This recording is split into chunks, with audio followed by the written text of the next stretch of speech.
expansion was discussed both at a committee level and at the board, and ultimately the advantage. Look at the underneath and the finish. Yeah, tough rake across the face.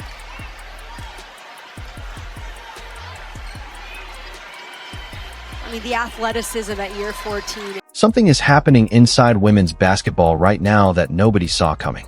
It started with one quick moment on the court, but that single moment has turned into a storm the entire league is still trying to control. Just when the sport was getting more eyes on it than ever before, the biggest headline wasn't about a scoring record or a rookie sensation. It was about a fight that went way past normal competition. Things boiled over during a massive playoff game, when a string of hard hits left the league's most talked about player with a visible injury on her face, and fans everywhere were asking one simple question: how did nobody stop this? When a superstar takes a shot to the face and the referees say nothing, that's not just a bad call anymore. That's a problem for the whole league office. What happened on that court sparked a real conversation about safety, about whether some of these hits were on purpose, and whether the people running the league were finally going to do something about it. But here's the thing. This didn't come out of nowhere. To understand why this blew up the way it did, you need to go back and look at everything that led up to it. Over the past year, women's basketball has exploded. Sold-out arenas, record TV numbers, sponsors lining up to get involved. None of this was normal just a couple years ago. And a huge part of that boom has one name attached to it: Caitlin Clark. Her deep threes and her no-look passes turned her into a must-watch player overnight. And she basically changed the financial picture of the entire league by herself.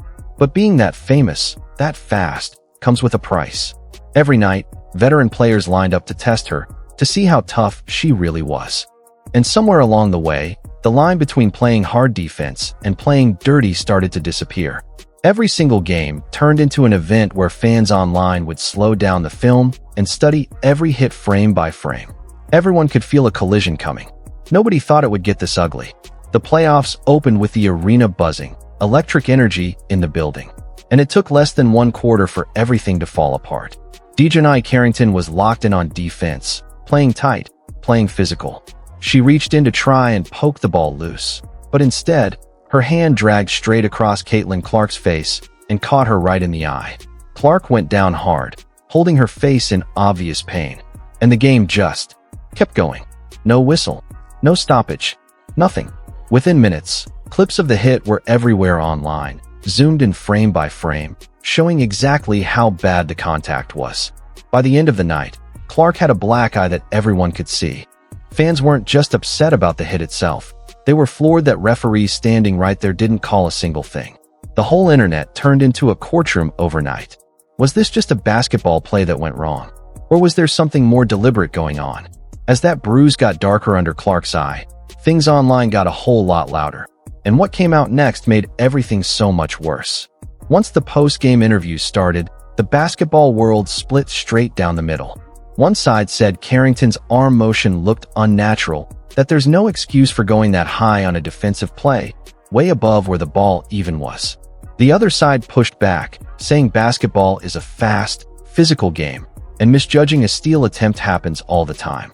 That argument might have died down on its own, except then footage surfaced from a different camera angle, appearing to show Carrington laughing on the bench afterward and mimicking the same motion. Suddenly, this didn't look like an accident anymore. It looked calculated. What could have been forgotten as a rough night at the office turned into a full-blown accusation of dirty play, and now people wanted the league to actually do something about it. The story had officially taken over sports media, and it was only just getting started. Because here's the part a lot of people missed, that eye poke wasn't even the only hard foul in that game. Later on, as Clark pushed the ball up the floor in transition, Carrington hit her with a heavy body check that sent her flying and crashing to the hardwood. That kind of force, on a simple perimeter play, made zero sense to anyone watching. Analysts and fans alike were asking the same question: why is nobody blowing the whistle on this? Put those two plays together, the eye poke and the hard fall, and you've got a pattern that looked less like tough basketball and more like a targeted effort to rattle the league's biggest star.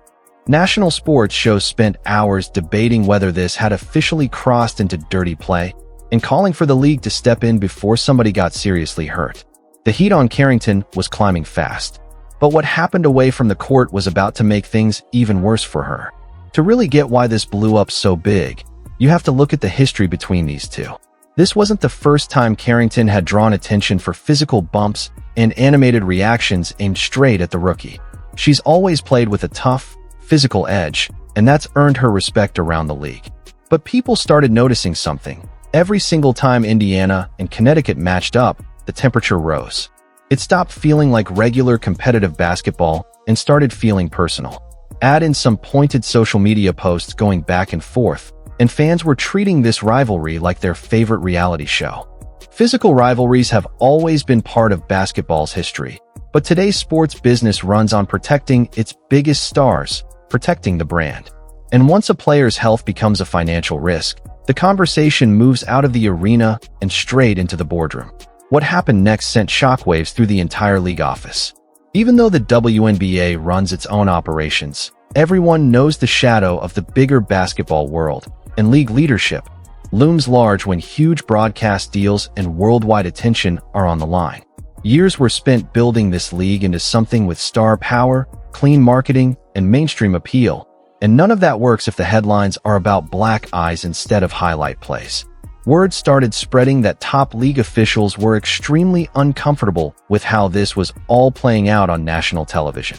When the story becomes about uncalled hits instead of incredible basketball, that's a direct threat to how much this league is worth long-term. Insiders began saying that closed-door meetings were happening at the highest level, and that the days of letting hard, dangerous fouls slide were officially numbered. But before the league could even act, the referees on the floor that night were about to get dragged through the mud themselves. The officiating crew from that game got absolutely buried by commentators, former players, and furious fans, all demanding answers for the missed call. Referees are supposed to control the game, and letting a hit that's serious go completely unpunished sends a dangerous message to every other player watching.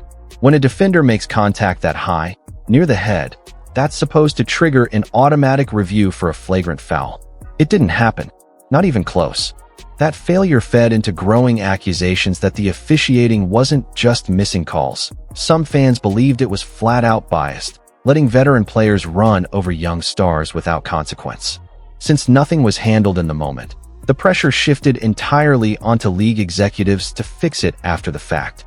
If the whistle wasn't going to blow during the game, somebody in the front office was going to have to blow it after the final buzzer. And the scale of what came next caught almost everyone off guard. Rumors started swirling about suspensions, big fines, and a total rework of the rules around repeat hard fouls. A full ban from the league is an extreme step that almost never happens outside of serious legal trouble. But suspensions and heavy financial penalties were now being talked about seriously behind closed doors. League leadership understood something simple. If players believe they could hurt the biggest stars in the game without real consequences, the whole product falls apart. Talks began around tightening the rules for flagrant fouls and making automatic reviews mandatory for any contact near the head, whether the refs called it live or not. The idea that the league could hold a player out until she proved she'd play safer sent a clear message across every locker room in the league. And for Carrington, being at the center of this shift meant every single move she made on the floor from now on would be under a microscope. The league was ready to make an example. But even that wasn't the full story. Fans reacted in wildly different ways, and it exposed a much bigger divide in how people see physical basketball today. Old-school fans argued that hard defense and mental warfare have always been part of the game, pointing back to legendary rivalries built on exactly this kind of intensity.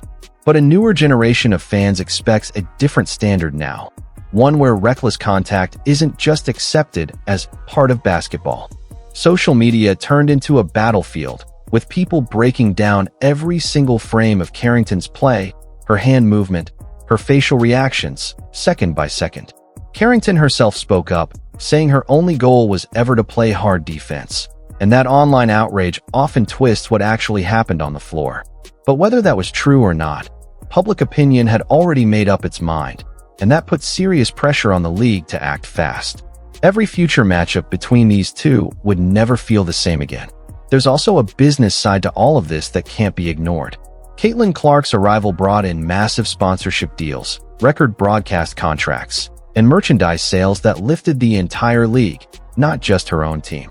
So when the face of that boom gets hit with plays that go beyond normal basketball contact, sponsors take notice fast.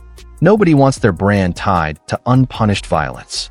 No network wants their biggest draw sitting out with an injury caused by an unnecessary hit. This isn't about giving one player special treatment. It's about making sure she can actually play the game without fearing for her safety every single night. And that reality forced league officials to seriously consider whether certain players needed to be held to a much higher standard going forward. As word of possible league action spread, players around the league started weighing in too, and it wasn't a unified message. Some veterans pushed back, saying physical play has always been part of earning your spot in the league, and rookies shouldn't get extra protection just because they're popular. Others admitted the line had clearly been crossed, and that keeping things professional mattered for the growth of the sport. That tension carried right into league meetings, with players stuck trying to balance loyalty to each other against the fact that this new wave of attention was raising salaries and opportunities for everyone. This stopped being a story about two players. It became a much bigger conversation about where this league is heading. In the days after the game, analysts broke the footage down piece by piece, comparing Carrington's arm angle to what a normal steal attempt actually looks like. Basketball experts pointed out that a clean reach for the ball almost never ends with full contact to somebody's face, unless something goes seriously wrong with spacing or too much force gets used. The image of Clark playing through visible eye trauma stayed on national TV for days, keeping the pressure on the league to say something official. Even when other stories tried to take over the news cycle, that one clip kept pulling everything right back to the two dirty plays from that night. There was no sweeping this one under the rug. Behind the scenes, both organizations were stuck in a tough spot. Indiana had to push for player safety through the proper channels without looking like they were just whining about physical basketball. Meanwhile, Connecticut had to protect Carrington from brutal online hate while quietly working with her on cleaning up risky habits that could get her suspended. Coaches on both sides ran film sessions focused purely on hand placement and controlling emotions, because everyone knew one more incident would bring instant, serious punishment. Life inside both locker rooms changed completely because of the national spotlight on this one rivalry. And social media made all of it so much bigger. Short clips, aggressive comment sections, and endless highlight reels kept this story alive around the clock. Algorithms pushed the most controversial angle straight to millions of people who had never even watched a full game before. Suddenly everyone had seen the exact frame where Carrington's hand caught Clark's face. What started as a basketball disagreement turned into a much wider cultural argument about fairness and bias. Every decision the league made from that point on would be judged instantly by millions of people online. The internet had basically taken control of the story, and that forced the league to move faster than it ever had before. Looking back at how other leagues have handled similar situations, the pattern is usually the same. Big fines, multi-game suspensions, whatever it takes to protect the health of the sport's biggest stars. A full lifetime ban is reserved for the most extreme cases, but suspensions and financial penalties have proven to be a real deterrent everywhere else. And that same threat now hangs over every player in this league. The message is simple. No single player's style of defense is worth risking the health of the entire league's future. Referees have already started calling games differently, with zero tolerance for contact near the head, and instant replay now kicking in the second there's any question about a hit like that. This story isn't over. There's more coming. More meetings, more decisions, more moments that will decide what this league looks like going forward. If you want to stay ahead of every twist in this story before anyone else does, hit that subscribe button right now, turn on notifications, and drop a comment telling me who you think was really in the wrong here. Trust me, you don't want to miss what happens next.